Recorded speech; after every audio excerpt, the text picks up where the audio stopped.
আহা! কি যে টেস্টি! আমি গ্যারান্টি দিয়ে বলতে পারি এত স্বাদের বিরিয়ানি কখনোই আপনার খাওয়া হয়নি।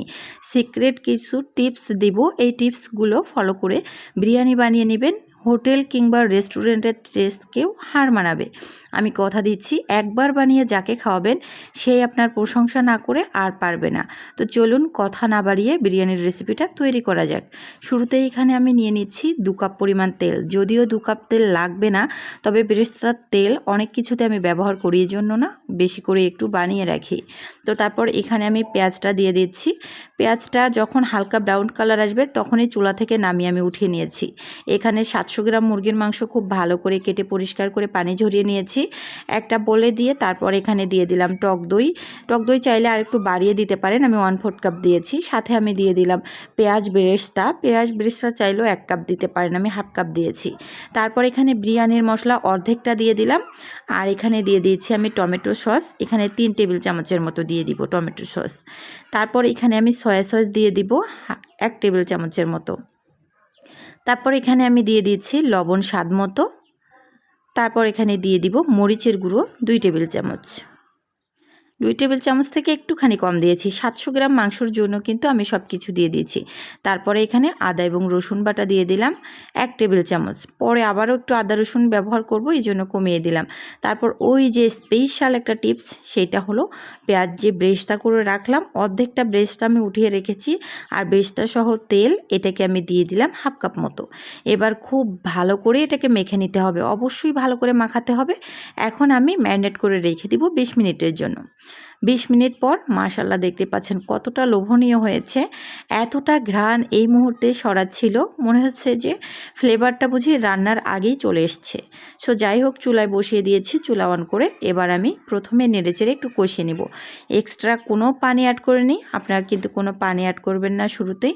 তো আমি খুব ভালো করে প্রথমে নেড়েচেড়ে কষিয়ে, তো এখানে একটু দিয়ে দিয়েছি ভাজা জিরের গুঁড়ো আর ভাজা ধনিয়ার গুঁড়ো ছিল।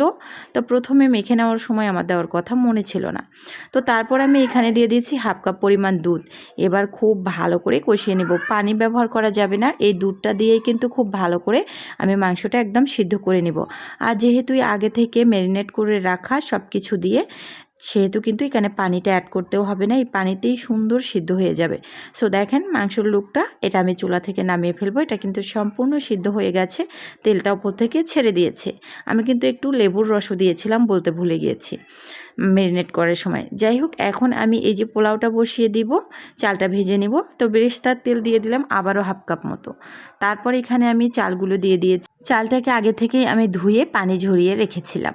আর এখানে আমি 1 কেজি চাল নিয়েছি, 1 কেজি থেকে একটু কম হবে। যাই হোক, 700 গ্রাম থেকে বেশি। তো মাংসটার চেয়ে চালের পরিমাণটা একটু বেশি আছে। এবার আমি দিয়ে দিলাম আবারও 1 টেবিল চামচ আদা রসুন বাটা। ওই যে বলেছিলাম না, পরে চাল ভাজার মাঝে আবারও অ্যাড করে দিব। স্বাদ অনুযায়ী লবণ দিয়ে দিচ্ছি। এবার আরেকটা টিপস হলো, চালটাকে ভালো করে ভেজে নিতে হবে। পোলাও বিরিয়ানি রান্নার ক্ষেত্রে চালটা যত ভালো করে ভাজবেন, পোলাও কিংবা বিরিয়ানিতে হবে তত পারফেক্ট এবং ঝরঝরে। সো যাই হোক, দেখলেন কতক্ষণ ভেজে নিয়েছি। চালটা একটু মোলায়েম টাইপের হয়ে আসলে পানি অ্যাড করে দিচ্ছি। আর এখানে গরম পানি অ্যাড করার চেষ্টা করবেন, তাতে করে ভালো হয়। আর ওই যে অর্ধেক বাকি বিরিয়ানির মশলাটা অ্যাড করে দিলাম। এখানে সামান্য পরিমাণে জয়ত্রী, সামান্য পরিমাণে জয়ফল, 3-4টা সাদা এলাচি আর দারুচিনি দিয়ে দিলাম। সাথে 1/2 কাপ আবারও দুধ দিয়ে দিয়েছি। পানির মেজারমেন্টটা যারা বুঝবেন না, তারা 1 কাপ চালের জন্য 2 কাপ পানি, তবে দুধ ব্যবহার করলে দুধের পরিমাণ পানিটা কিন্তু কমিয়ে দিতে হবে। আর সব সময় চেষ্টা করবেন 1/2 কাপ পরিমাণ পানি কম রাখার জন্য। তাহলে হবে কি, বিরিয়ানিটা একটু দমে রাখলেই সুন্দরভাবে ফুটে যাবে, ঝরঝরে হবে। তারপর প্রথমে হাই হিটে রান্না করে নেবেন। যখন দেখবেন 50% পানি শুকিয়ে এসছে, তারপর ওই যে রান্না করে রাখা মাংসটা অ্যাড করে দিবেন। তারপর খুব ভালো করে এটাকে মিক্সড করে নিতে হবে। তারপর ওই যে বাকি যে পেঁয়াজটা আমি একটু মচমচে হওয়ার পর গুঁড়া করে চিনি দিয়ে রেখেছিলাম, এখানে 1/4 কাপের মতো চিনি দিয়েছিলাম। 1/4 কাপ পেঁয়াজ বেরেস্তার সাথে গুঁড়া করে সেটা দিয়ে দিলাম, আর একটু ঘি দিয়ে দিলাম। এবার আবারও খুব ভালো করে সব কিছু আমি মিক্সড করে নিচ্ছি। অবশ্যই ভালো করে মিক্সড করে নিতে হবে। আর এখানে আমি দিয়ে দিব সামান্য পরিমাণ গোলাপ জল এবং কেওড়া জল, 5-6 ফোঁটার মতো হবে, দুটো মিলে আর কি। বেশি দেওয়া যাবে না কিন্তু, তাহলে ফ্লেভার আবার একেবারে বেশি এসে যাবে, ভালো লাগবে না। 5-6 ফোঁটার মতো দুইটা মিলে অ্যাড করে এই যে দমে রেখে দিব একদম 15 মিনিট। 15 মিনিট পর খুলে এত সুন্দর একটা ঘ্রাণ আসছিল কি আর বলবো। পরিবেশনটা করে দেখাতে পারিনি। যাই হোক, ইউটিউব ফেসবুক যেখান থেকে দেখেন না কেন, ভালো লাগলে আমার পরিবারে যুক্ত হয়ে যাবেন। ভিডিওর কোনো অংশ যদি একটু ভালো লেগে থাকে প্লিজ একটা হলেও লাইক কমেন্ট শেয়ার করবেন, আর অবশ্যই একবার হলেও ট্রাই করবেন, তাহলেই আপনি এর টেস্টটা অনুভব করতে পারবেন। এতক্ষণ ভিডিও দেখার জন্য ধন্যবাদ। আল্লাহ হাফিজ।